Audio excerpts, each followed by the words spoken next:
everybody. Welcome to Steelers Weekly, presented by Geico. I'm Missy Matthews, and this weekend was our alumni weekend. It's a big family reunion, and this year things had to go virtual as we celebrated 20 seasons at Heinz Field. Here's a look back at some of our favorite Heinz Field memories.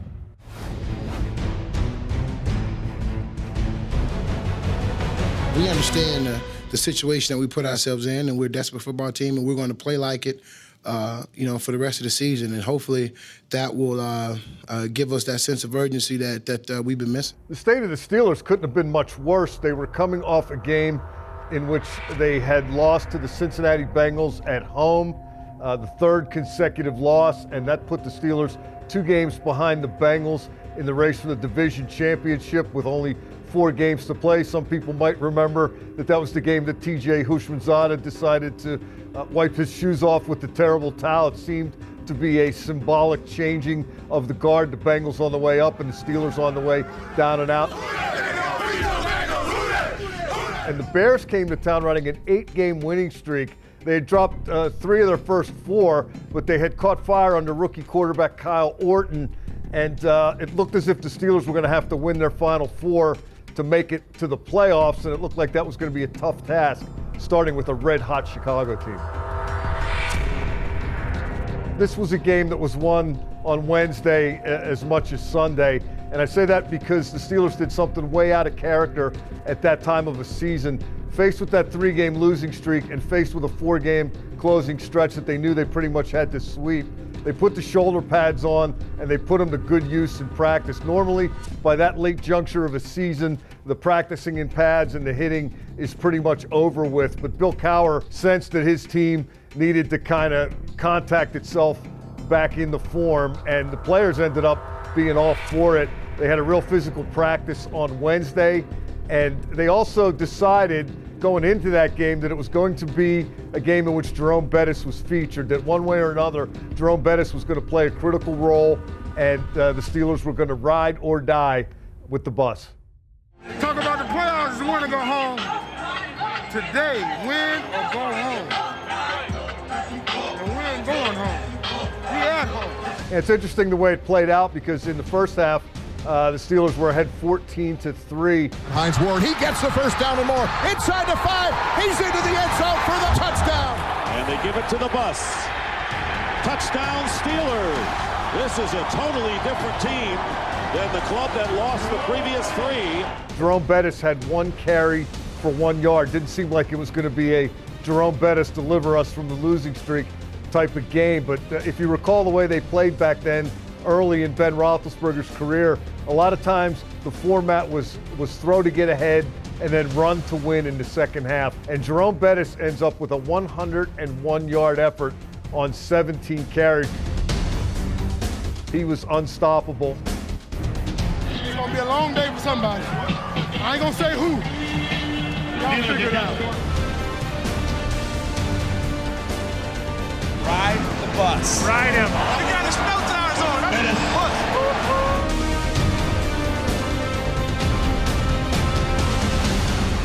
Second and goal at the 5.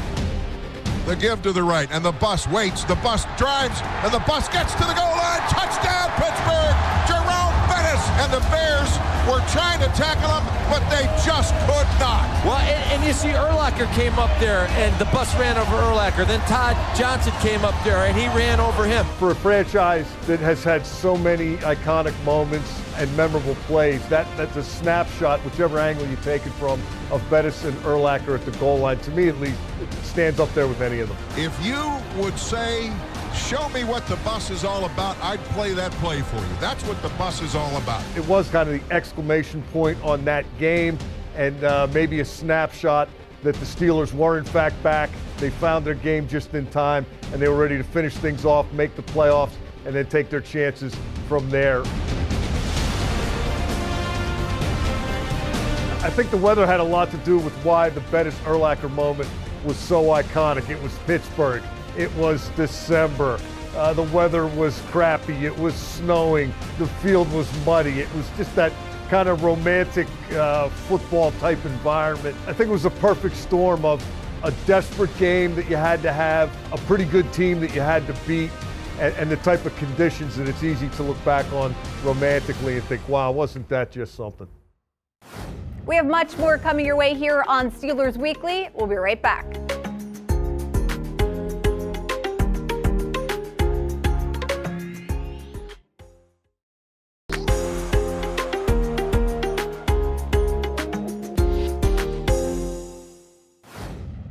Welcome back to Steelers Weekly, everyone. Here are more of our favorite memories from 20 seasons at Heinz Field.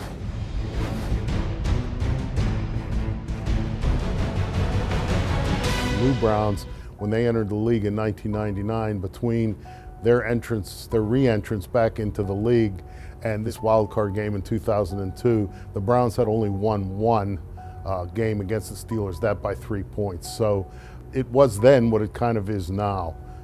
Very one-sided. 2001, Cordell Stewart had been the Steelers team MVP. 2002 did not start off well for him, and so Bill Cowher made a change at halftime of the regular season game against the Browns and brought in Tommy Maddox. The Tommy gun offense, as it came to be known, was nothing like traditional Steelers offense that what we had seen to that point under the Bill Cowher era. Throw the ball all around the place. Jerome Bettis got benched. Amos Zaraway was put in his place in the backfield. We got it, all of us together, man. One word, it's called team. On 3, team. 1, 2, 3. It was a spectacular day for the fans. You know, there's a few things that fans really get into in terms of the way a game unfolds. If your favorite team, the team you're rooting for, is either the underdog and they win the game, or if your team is behind by a lot and they stage a dramatic comeback and win the game. Down the sideline, touchdown! Dennis Northcutt. Holcomb going for the corner of the end zone, has a man, touchdown! Dennis Northcutt. This is all day, baby, all day! The Steelers were losing 14-0, 24-7, and also 33-21 in the fourth quarter. So the comeback was almost Hollywood-esque. Whenever the Browns needed to make a mistake, they made a mistake. Quick pass on the slant, intercepted, picked off by number 31, Mike Logan. Whatever the Steelers needed to do, they got it done. It is caught. Is it a touchdown? It is. Play fake to Bettis. Back in the end zone. Tip touchdown. Jeremy Tooman. The crowd on their feet and alive. Maddox throws. Goal line. Touchdown.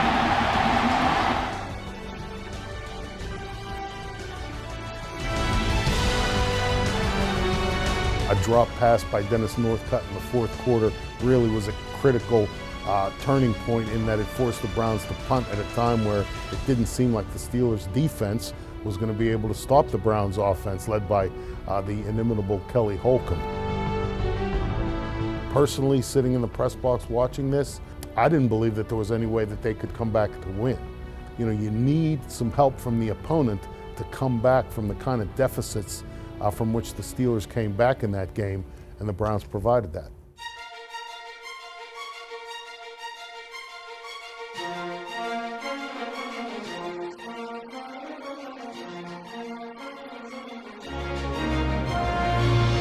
That's complete at Heinz Ward. 58 seconds left. You have plenty of time. You've got a second down and 3 situation from the 3.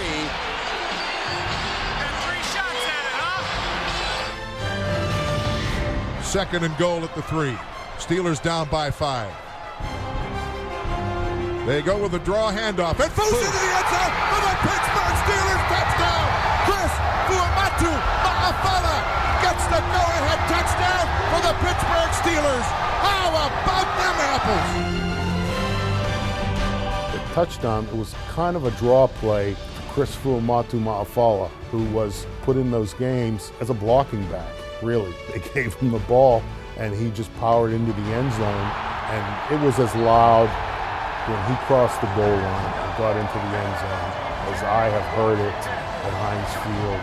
Randall L. throws it back in the end zone. Two-pointer good. Jeremy Tooman and the Steelers with a two-pointer. That's how you come back, baby. The Steelers came back from a big deficit. Their fans loved it. You talk about resiliency. There's no better definition than what you guys just showed out there today. We have much more coming your way here on Steelers Weekly. We'll be right back.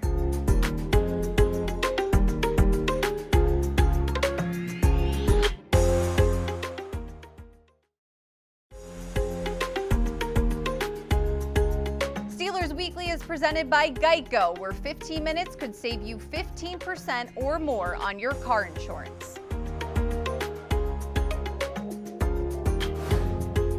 Welcome back, everyone. Our trip down memory lane of 20 seasons here at Heinz Field continues.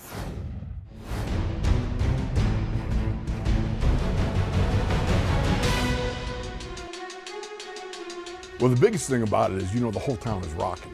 When you come to Pittsburgh and it's a playoff game, and then it's an AFC championship playoff game, the whole town is electrified. The whole week build up to this game is one of enormous anticipation. Then you couple that with 2 trains, 1 track. You're talking about the Baltimore Ravens coming to town, and you're talking about 2 teams that played the most physical style of football and the most physical division in football in the AFC North. So the anticipation factor was absolutely humongous, and with the Steelers, the anticipation is always about winning and going to the Super Bowl. That's job one. The opening drive for the Steelers, of course, is huge because you want to come out and you want to just punch them in the face first. The pass is caught, and 2 men collide. Heinz Ward, 10, 40, 35. Well, the Steelers had to settle for a field goal, but when you saw guys like Heinz Ward, the great Heinz Ward, the tougher than woodpecker lips Heinz Ward out there catching the ball, running with it, and of course there was an overthrow to Haden down on the sidelines there, but the fact of the matter is, you knew that the offense was clicking and that they were not going to be denied all game long. And there's no doubt that I think the Baltimore Ravens will go for it on 4th down. So 4th and 1, the whole crowd at Heinz Field is up, and everybody's screaming and yelling, and the Ravens are going for it on a 4th and 1. Who but the long-haired flying Hawaiian? That would be Troy Polamalu, comes over the top, stopping Flacco dead in his tracks. What a great defensive stop that was, and the crowd went absolutely berserko. And that, of course, led to, in the second quarter, when they threw the ball to Santonio Holmes. They're bringing everybody. Stepping away from it, Roethlisberger throws off balance, has Holmes. Holmes cuts back, middle pass Walker. Sidesteps another hit. Miller down there leading the charges. And Holmes has taken it in. Touchdown, Pittsburgh. He zigged and he zagged and he weaved his way down and then scored a touchdown. Tremendous turnaround, great defense to offense. So at the end of the second half is when the Baltimore Birdies start their comeback. And the whole comeback was kicked off, literally, by a great punt return by the Baltimore Ravens. They take it down, and then, of course, they get down to the 1 on a pass interference call. And then it's up to Willis McGahee to punch it over from the 1. So the Baltimore Ravens are now within a score of the Pittsburgh Steelers. We're in good shape. We're in good shape. Let's go to work. Let's go to work. We're in good shape. Let's go, baby. Let's go. The third quarter is like the penultimate fight in a heavyweight championship bout. They're going back and forth. They're trading jabs, trading crosses, and defensively speaking, both teams are playing optimum level football. But then in the fourth quarter, the Ravens break through and they get a couple passes, they get a run, and they get a pass interference. And before you know it, Willis McGahee scores from a yard out. Joe Flacco becomes a starter today. And you know why? Because defense stood up. That's who wins championships. It's now 16-14 in the fourth quarter. Steelers holding a slim lead. The Ravens are pressing right, so you've got to make a stand. The crowd is absolutely berserko again. I can remember the volume and how loud it was. 3rd and 13. You talk about a big play, biggest one of the game right here. So you got Joe Flacco throwing the ball, but as he drops back to throw, Debo breaks through. That'd be James Harrison breaks through and whacks him one, forcing the quick throw and undercutting the route of Derek Mason was the great Troy Polamalu. It's intercepted. Troy Polamalu at the 40. This is what Hall of Fame football is all about. Troy Polamalu steps in front, gets the ball, and then returns it up the sidelines for a touchdown. And by the way, that was the great Aaron Smith throwing a block. Yes, throwing a block for Troy Polamalu to win the game. Touchdown, Steelers win. Bye, Ravens. Good job, Coach. Good job. Good luck, man. Y'all a hell of a football team. Y'all bring the best out in us. I love these matchups, man. Thank you. I love them too, Coach. Good luck down there, all right? Thank you, man. Well, I think because it's so physical, and I think the anticipation, as I talked about earlier, It's one of those few games that lives up to that anticipation. The lead changes, the amount of hitting, all the things that came about as a result of this. And then you couple it with really the Hall of Famer Troy Polamalu putting his personal stamp on the end, as he's done in a number of the Ravens games, Steelers games. So that, by and large, to me, says that's what this game was all about. We're not done yet. Steelers Weekly. We'll be right back.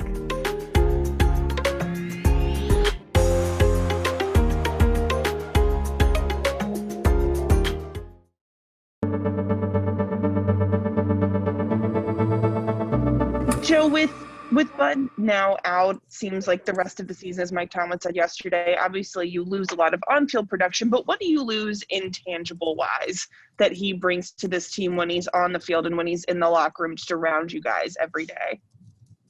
Just the juice, a personality, energy. He's one of the most liked dudes in this locker room for sure, man. He brings so much energy. He's just one of the nicest dudes. He looks out for everybody. He just wants to make sure everybody's having a good time. In terms of working with Alex more, is that something you'll take on yourself? And will you ask any of the players to kind of take more of that leadership role to get him acclimated as quick as possible? I think they all trust Alex because they see the way he works out there on the field and stuff like that.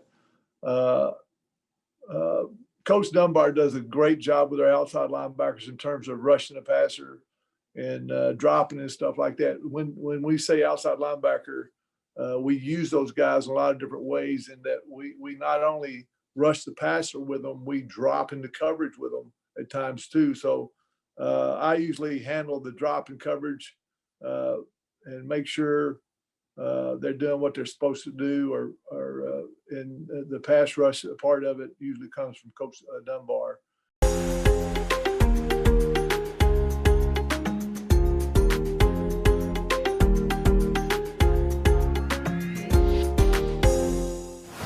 Welcome back to Steelers Weekly, presented by Geico. With a storied franchise like the Pittsburgh Steelers, we would never run out of memories, but here is one of my personal favorites.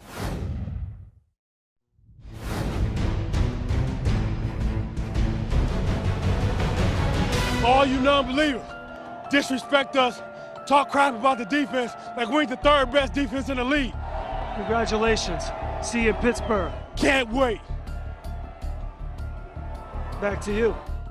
That game had a little bit of what we call wolf tickets in the business, where one team says things about the other team that end up inevitably on the bulletin board. And Bart Scott complied, and I'm sure Mike Tomlin was happy about it. The Steelers probably didn't need any extra motivation, but thanks to those remarks, I can't wait, come on. The Steelers said, well, bring it on. Black 20. Black up. The Steelers offense set the tone with the opening drive, keeping the ball for about 9 minutes. And, Heinz Ward caught the ball, tried to get in.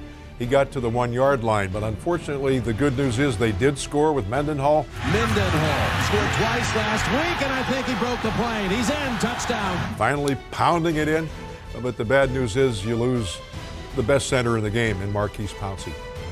Black up. He's going to bootleg it right. Now he's going to run. He's into the end zone for a Pittsburgh Steelers touchdown, and the place goes crazy. The Steelers defense capped the scoring with a gem. The ball is loose. They're chasing it. They pick it up at the 19. That's William Gay scooting to the end zone. And that is a Pittsburgh Steelers touchdown. Ike Taylor got into the mustache of Mark Sanchez, and the ball ended up in Will Gay's hands. A scoop and score, and the Steelers defense kind of just said, hey, we'll take a 24-0 lead.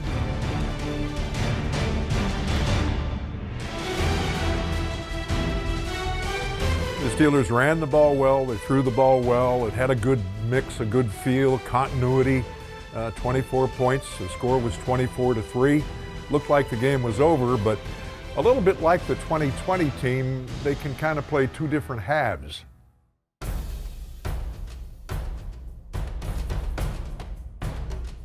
Momentum shifts often in regular season games, but teams have time to do something about it if they lose.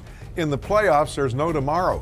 And when the momentum shifted toward the Jets, the Steelers were hard-pressed, especially when a former Steeler, Santonio Holmes, was on a receiving end of a Sanchez 45-yard bomb, and all of a sudden the Jets were feeling, hey, we can come back and beat these guys. Sanchez looks left. He's got his man, and it's a touchdown. Hatchery has it for the Jets. The Jets have scored 18 unanswered. We are one drive away from the Super Bowl, man. Be smart. Stay on your guy. Get y'all. We're going to take this home. Yes, sir. It's going to take us right here to take this home. The Steelers are up 5 points. It's near the 2-minute warning. 3rd and 6 at the 40-yard line of the Jets. What to do? Do you throw the ball? Rex Ryan, their head coach, said no way they're going to throw the ball. We got to be ready. Now, if he drops back at all, he's looking to run with it. Guess what? Ben, as only Ben can do, escaped the trouble, found Antonio Brown with his only catch of the game, and the Steelers could kneel the game out and head to Dallas. Once again, they go to the 4th receiver, Billy. Antonio Brown. Ben rolls out, finds Antonio Brown. And Rex Ryan knows that's it. Well, one of the best games in Heinz Field history, of course, because of the importance of it. I mean, you win it, you go to the Super Bowl. And I think the players all realize that. And, you know, as far as Steelers fans are concerned, any playoff game in Heinz Field, it's important. All right, well, that is going to do it for us here tonight on Steelers Weekly, presented by Geico. Thanks for joining me. Have a wonderful weekend. Steelers and the Washington football team kick off Monday at 5 p.m.